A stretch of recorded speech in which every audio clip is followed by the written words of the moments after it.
Céus Abertos, da Igreja Assembleia de Deus, Ministério Presidente Prudente.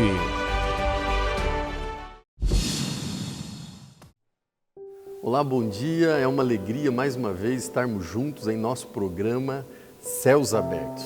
Eu creio que o Espírito Santo vai falar com você nesta manhã e nós vamos entender a importância de não interromper a sua caminhada, de não parar, mesmo diante das adversidades, mesmo diante de todas as lutas. Fique conosco, convide mais alguém, participe da nossa programação e seja abençoado nesta manhã.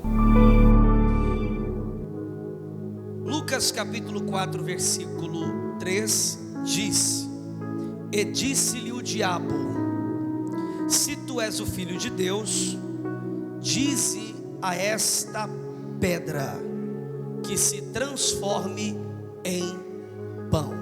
Vamos mais uma vez? E disse-lhe o diabo, disse quem? O diabo: Se tu és o Filho de Deus, dize a esta pedra que se transforme em pão. Tome seu assento. Queridos, eu quero compartilhar com vocês algo e serei sucinto. Porém, o Evangelho de Lucas, capítulo 4, registra uma das narrativas e um dos episódios mais emblemáticos da vida de Jesus. Figura, no caso, a grande batalha que ele travou com Satanás num deserto. Quem nunca passou os olhos pela Bíblia Sagrada e chegou nesse texto e não se encantou? Pode ser que você tenha lido e ouvido uma mensagem desse texto e não tenha sacado tantos segredos que você vai poder sacar desse momento. Mas a gente sabe do que se trata. Jesus foi levado ao deserto, depois de ser batizado no Jordão, na Judeia, e é levado pelo Espírito Santo ao deserto. E a epígrafe do texto nos mostra o objetivo desta leva. Jesus estava sendo levado para ser tentado pelo diabo. Sabemos que a tentação, ela se desdobra em 3 momentos. Ele vai ser tentado no deserto especificamente, depois é transportado para o monte pelo diabo, e depois é levado ao alto de um monte em Jerusalém e é tentado pela 3ª vez. A gente encontra esta narrativa em 2 textos sinóticos, que seria Mateus e Lucas, no capítulo semelhante, capítulo 4. O capítulo 4 nos mostra algumas coisas que eu gostaria que você prestasse muita atenção para entender pelo menos a introdução e aonde Deus quer te levar. Quem está comigo diz amém. Há uma palavra que a gente encontra apenas na narrativa de Lucas, pois ele começa dizendo assim: E Jesus, cheio do Espírito Santo, foi levado pelo Espírito ao deserto. Olha que narrativa. E Jesus, cheio do Espírito Santo, foi levado pelo Espírito ao deserto para ser tentado pelo diabo. Primeiro ponto: Jesus cheio do Espírito Santo. Aqui a gente já consegue saber o que vai acontecer no deserto. E você bem sabe que o que vai acontecer exige muito de uma pessoa. A batalha do deserto, ela figura em batalha de convicções. O diabo não está tentando Jesus em outra área senão na convicção de quem ele é. Ele ficou 18 anos desaparecido da história. Ele ficou 18 anos desaparecido dos escritos, dos registros. Ele ficou desaparecido dos 12 aos 30 anos. Aos 30 ele aparece na Bíblia como quem já está sendo batizado por João, emergindo das águas e sendo revelado pela boca do profeta e revelado pela boca do Pai. O profeta diz: Eis aí o Cordeiro de Deus que tira o pecado do mundo. E a boca de Deus diz: Este é meu filho amado em quem me comprazo. Depois dessa grande revelação e deste reconhecimento público, tanto da boca do profeta e da boca de Deus que rasga os céus para falar sobre Jesus, agora o mesmo Espírito que o enche na Judeia, enquanto está sendo batizado, a pomba que desce, o Espírito em forma corpórea de pomba, o enche no Jordão.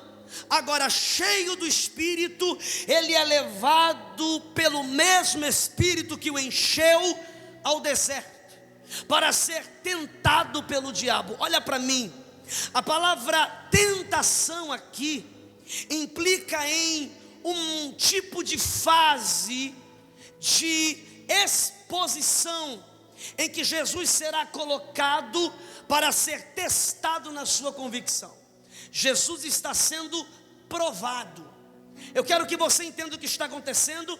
Não é o diabo quem está o testando.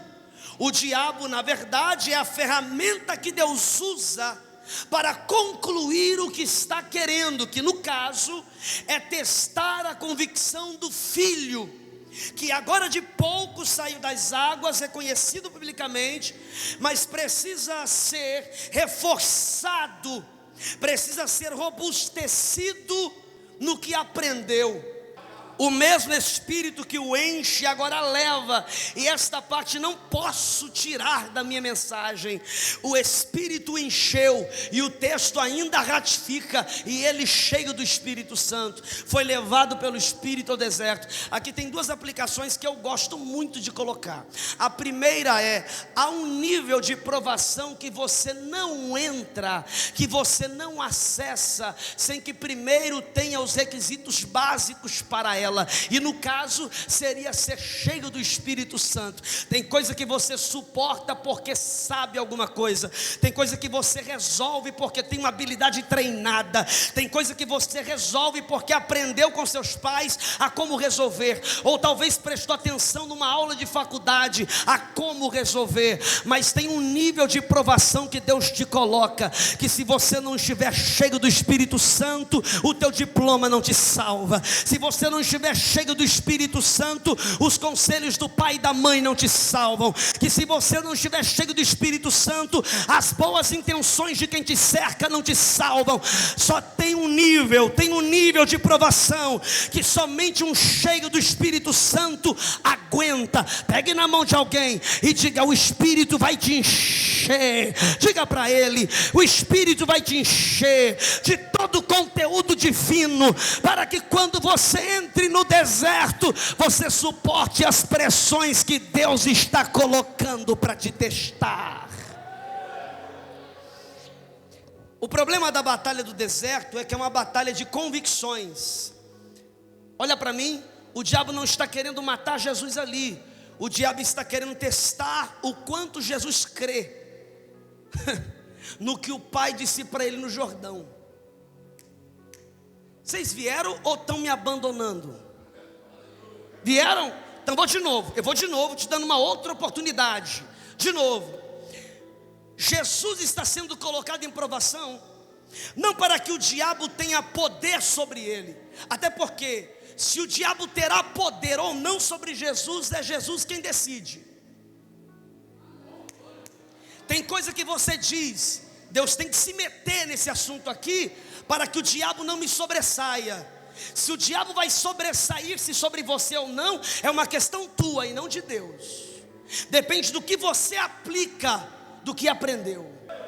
Ele estava cheio do Espírito Santo, entrou no deserto cheio do Espírito Santo. Segunda aplicação: como pode o Espírito que o enche levá-lo para um lugar de guerra? Eu acredito que você atribui a todo amigo atribulado, traidor, invejoso, que de uma hora para outra muda o comportamento a você. Você entende que toda pessoa má, toda pessoa de uma má intenção, de um caráter reprovável, é capaz de colocar em você em situações que você não gostaria de estar. Quem concorda comigo diz amém. Eu estou falando grego ou estou falando a tua língua? Alguém me ouve e diz amém.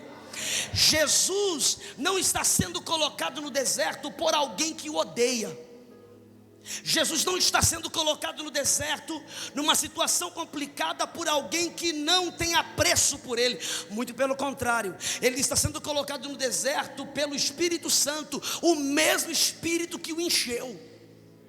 Aqui eu entendi uma coisa fundamental: uma vez que somos cheios do Espírito Santo, a gente perde até o poder de dizer o que queremos e o que não queremos. Você pode dizer a um amigo: não vou para onde você quer que eu vá. Você até pode dizer a um inimigo: eu não vou fazer o que você espera que eu faça. Mas você nunca vai dizer ao Espírito que o encheu: eu não vou para onde você está querendo me levar. Porque o texto é claro, João capítulo 3, nos últimos versos, o texto foi claro, Jesus dizendo: o vento sopra onde quer, leva para onde quer. Uma vez que você é cheio do Espírito Santo, para ser cheio do Espírito Santo, teve que tirar tudo que te enchia. O teu eu foi tirado para fora, o teu ego foi eliminado, o teu orgulho foi sepultado, e você foi cheio da natureza de Deus. Uma vez que você é cheio da natureza de Deus, você não vai aonde quer, não fala o que quer, você não constrói o que quer, você faz aquilo que o Espírito que te encheu quer que você faça. E ele não foi a outro lugar pelo Espírito, ele foi ao deserto. E aqui eu tenho algo para você. Ele foi ao deserto, ele foi para onde? Quem está comigo, irmão? Ele foi levado para onde? Deserto. Quando ele chega no deserto, ele é posto em um lugar que eu e você não estamos acostumados. Porque eu e você temos um probleminha, e é um problema espiritual, um problema de discernimento, um problema de visão. Porque a gente desconsidera o deserto pela ausência de beleza, ou pela ausência de critérios que nos favoreça, entre aspas. A gente gosta de acessar lugares que de algum modo estejam nos favorecendo esteticamente, que pelo menos atenda aos nossos requisitos. O deserto não atende, porque o deserto não tem nem sequer beleza para desejar. O deserto é o contrário de tudo o que você almeja possuir. Não há beleza, não há satisfação, só há sol escaldante, só há animais peçonhentos e ainda um diabo que foi colocado lá para te tentar. Alguém está comigo? Diz amém. Nos lugares que Deus mais te forja, acostume-se, serão esses lugares desprovidos de toda beleza desejável. Porque Deus já entendeu, em lugares belos há muita distração para você focar no que realmente importa. Ninguém sai do deserto por boas intenções. Ninguém sai do deserto porque quer sair. Ninguém sai do deserto com a imposição de mãos de um profeta. Uma profecia da minha boca não pode tirar você do lugar que a mão de Deus decidiu colocar. O que eu tenho a fazer é concordar com Deus de que do deserto você só sai quando a mente de Deus e a tua mente forem uma só. Quando o coração de Deus e o teu coração forem um só. Do deserto você só sai quando você e Deus e você forem uma unidade. No deserto também ele encontra-se com o diabo. E aqui eu tenho uma aplicação para você rapidinha. Eu estou acelerando a mensagem, tá bom? Mas quando ele chega no deserto, ele se depara com o diabo. Eu quero que você me ajude e diga: o diabo. Diga forte: o diabo. Ninguém gosta da figura do diabo, porque é a figura opositora, é a figura de oposição. Porém o diabo, na mão de Deus, é tão servo quanto você. E não vou nem dizer que na maioria das vezes, em todas as vezes, ele é mais obediente a Deus do que você. Você não está aqui, né? Porque o texto diz que Jesus foi levado para o deserto. E diz o texto que quando ele esteve no deserto, o diabo também estava lá. Pergunta básica: acaso o diabo mora no deserto? Ele tem uma casa no deserto? Ele tem uma cama no deserto? Não, o deserto é propriedade dele? Diga comigo: não. Não me ajuda, diga não. Aqui é básico, a gente acaba entendendo de forma implícita que do mesmo modo como Jesus é levado contra a sua vontade, o diabo também. Eu vou de novo. Assim como Jesus é levado contra os seus próprios desejos pelo Espírito, o diabo também. O diabo não mora no deserto, ele é levado a este deserto tanto quanto Jesus foi. A diferença é o propósito pelo qual o diabo foi levado e Jesus foi levado. Jesus foi levado para ser robustecido na sua convicção de identidade. O diabo é levado para ser quem forja essa convicção. Você não pegou? Deus não forja convicções individuais, pessoais, de identidade, autoridade, ministério, casamento, problemas que temos com pessoas que precisamos resolver. Deus não forja o nosso caráter em meio a situações agradáveis. Geralmente eles forjam o nosso caráter e a nossa convicção em meio a uma oposição muito forte. Então o diabo chegou em Jesus, e aqui eu começo a pregar e já termino também. Diga comigo, Jesus. Diga mais forte, diga, Jesus ficou diante do diabo.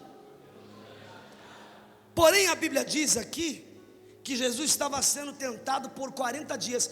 É uma narrativa apenas de Lucas e não de Mateus. Lucas é o único a dizer que durante os 40 dias ele estava sendo tentado. Mateus diz que ele foi tentado no final dos 40. E é Lucas quem diz que é durante os 40 que ele é tentado. Significa dizer que desde o primeiro dia até o 40º dia, o diabo intensificava a cada dia um nível a mais na tentação. Mas ao final dos 40, o investimento foi diferente, meu pastor Rosival, minha querida pastora.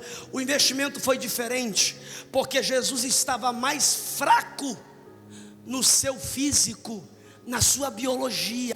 Olha para mim e grita bem forte: Jesus estava mais fraco. Quanto tempo já foi? Vamos lá, preste atenção. Jesus estava mais fraco na sua biologia. Não significa que ele estava fraco no seu espírito.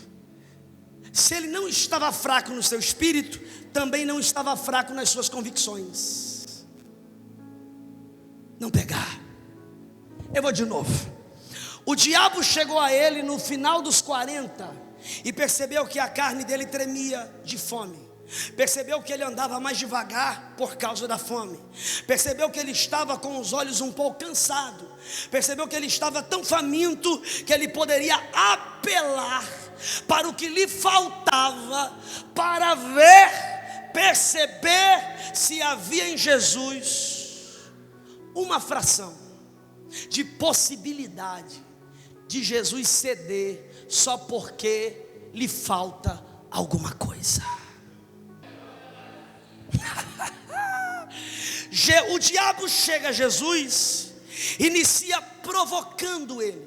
Após os 40 dias sendo tentado pela fragilidade da sua necessidade biológica, usando a convicção de Jesus sobre quem ele era, e a fim de enfraquecer essa convicção, ele chega em Jesus e diz: se tu és filho de Deus, identidade, transforme esta pedra em pão. Diga comigo, transforme esta pedra em pão. Aqui eu termino. Transforme esta pedra em pão. Preste atenção nisso. O diabo sabe onde tocar, porque ele faz isso desde que o mundo é mundo. Aprenda isso. O diabo, sabendo como atacá-lo, então o diabo faz o seguinte: porque você, faminto, é filho de Deus e não pode ter falta de nada. Se você é filho de Deus, você não pode ter falta de nada. Então, já que você é filho de Deus, você também tem os atributos de Deus. Se você é filho de Deus, você tem por compartilhado o poder de Deus. Não passe fome, pare de esperar por Deus. Gente do céu, estou querendo entregar mais coisa aqui. Pare de esperar por Deus. Me parece que Ele está demorando, porque durante os 40 dias, Deus não falou com o filho. Eu vou de novo. Durante os 40 dias, Deus não falou com o filho. E a gente surta quando não ouve Deus nos dias de nossa provação. A gente surta, a gente quer chutar o balde, mas isso aqui tem que ficar inculcado na tua cabeça, tem que penetrar o teu cérebro. Como eu vou negligenciar a Deus, ou ousar achar que Ele mentiu para mim, só porque Ele não falou comigo, se quem me trouxe aqui foi o mesmo Espírito que me encheu? Fecha a porta para Satanás com essa resposta aqui. Tudo que o diabo quer é que o próprio Jesus desconfie do Pai e comece a questionar o Pai. Que questão é essa, pastor? A questão é, ele quer que Jesus manifeste ingratidão velada numa única pergunta. E a pergunta é: por que, Pai, ao invés de pão, no dia da necessidade eu só vejo pedras? Você está aqui? Porque no dia da minha necessidade, ao invés de pão, eu vejo pedras. Isto é um fato? É um fato, mas há pecado na pergunta. Porém, esse questionamento só será feito se conseguirem me distrair. Esse questionamento só será feito se alguém conseguir me distrair, porque Deus jamais confunde pedras com pães. Eu vou repetir: Deus jamais confunde pedras com pães. Vou repetir mais uma vez: Deus jamais confunde pedras com pães. O que Deus está dizendo para alguém: retome o foco da tua missão. Não faça das pedras do caminho uma fonte de inspiração para rogar por pão, quando sua missão não é para comer, mas é ouvir a voz que te direciona e conclui o trajeto. A tua missão não é comer, vai ter comida quando Deus mandar, mas a missão não é comer. Entregue as tuas pernas à estrada, os teus olhos a Deus e os teus ouvidos à sua palavra. Retome o foco da caminhada, porque Deus jamais confunde pedras com pães.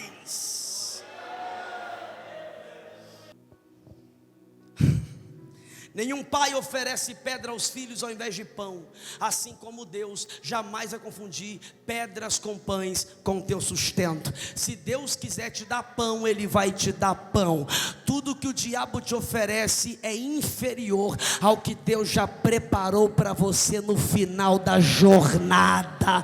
Pegue na mão de alguém muito corajoso e diga para esta pessoa: pare de ouvir o diabo. Diga, pare de ouvir o diabo, porque a proposta dele continua sendo inferior ao que já está preparado para você no final da jornada. O diabo não objetiva mudar a direção dos olhos de Jesus, ou seja, do trajeto para as pedras. O diabo quer que o Jesus apenas reconheça que Deus pode ter quebrado o compromisso com Ele. Olha para mim, o diabo está sugerindo a Jesus que pare de empregar força, energia, criatividade na jornada, para começar a gastar energia. Não é investir, é gastar. Gastar energia, gastar força, gastar empreendimento, tentando transformar o que Deus não mandou transformar. É muito importante você entender que desejo de provar-se o quanto vale pelos resultados que você pode dar. Todas as guerras, tarefas, ofícios, toda demanda que você assumir para provar o seu valor, para atestar aos outros sua capacidade, te remove da mesa de Deus. Tem coisas que Deus jamais vai tratar com você, porque você não é capaz de sustentar a voz de Deus quando a necessidade bate. Por esse motivo eu termino dizendo que você perceba que o diabo não tentou alimentar Jesus, apenas sugeriu uma tarefa que não correspondia à missão de Jesus. Ele não precisa sugerir que você pare, ele só precisa te sugerir que você dê atenção ao que não importa. Mas Jesus olha para ele e diz: está escrito, nem só de pão vive o homem, mas de toda palavra que procede da boca de Deus. Eu creio que o Espírito Santo falou ao seu coração. A palavra de Deus nos diz para que você aguarde. Lá em Hebreus 10:37, ela nos diz assim: porque é mais um pouquinho de tempo, e o que há de vir, virá e não tardará. Fique firme e a sua vitória vai chegar, o seu milagre vai acontecer. Que Deus abençoe a sua vida, que Deus abençoe a sua casa e até a próxima semana, se Deus quiser.